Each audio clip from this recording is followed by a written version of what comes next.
I'm Luke Summerhays, and I love Pecharunt.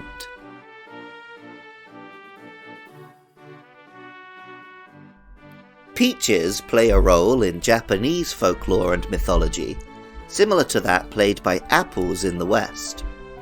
With their soft, inviting outside and hard, poisonous innards, peaches are ripe for metaphor.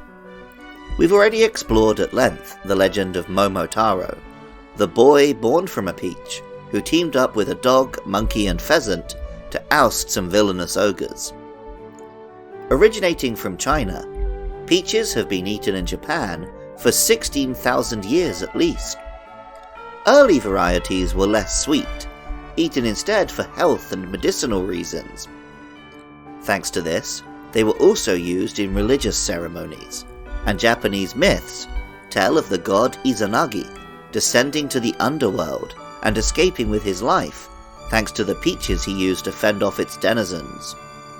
Ever since, peaches have been a source of long life in Japanese mythology.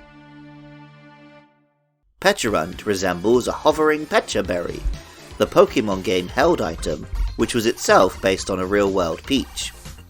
This almost robot-like shell opens to reveal the little creature inside, a peach pit or possibly even a Momotaro. In the epilogue for all of the 9th generation, we learn that this Pokemon crafted the toxic chains, which empower the Loyal 3, and can use its poisonous mochi to control others. In the Momotaro story, the boy hero shares his mochi to befriend the animals, but in Pecharunt's case it's mind control, making people dance a weird chicken dance and move in unison like a zombie horde.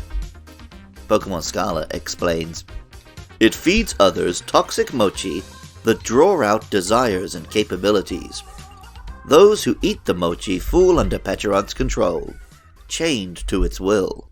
Pecharunt is a poison and ghost type Pokemon, and with the ability Poison Puppeteer, any opponent whom it poisons also becomes confused.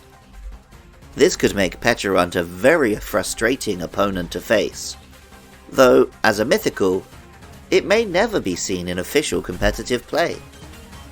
Pokemon Violet tells us, "Its peach-shaped shell serves as storage for a potent poison. It makes poisonous mochi and serves them to people and Pokemon." The Pokemon seems like quite a villain from all of this. It poisons others and makes them do its bidding, using this to make the Loyal 3 attack Ogerpon and steal its masks. In The Story of Pecharunt, an official YouTube video, we learn that it was taken in by an elderly couple, just like Momotaro, and used its powers to grant their wishes, only for their wishes to grow greedier and greedier, while it desperately tried to fulfill them out of a desire to be loved.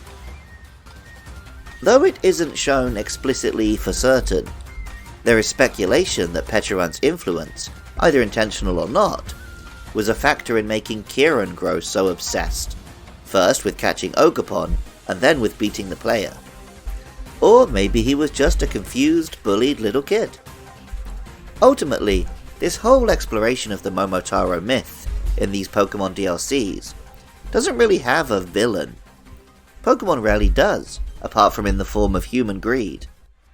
Instead, it shows how little squabbles can develop into bitter rivalries, and that seeking out ogres is less important than just making friends. Music for Luke Loves Pokemon is composed by Jonathan Cromie. Artwork for the show is by Katie Groves. Writing, producing, and editing is by me, Luke Summerhays. Funding is provided by my lovely listeners.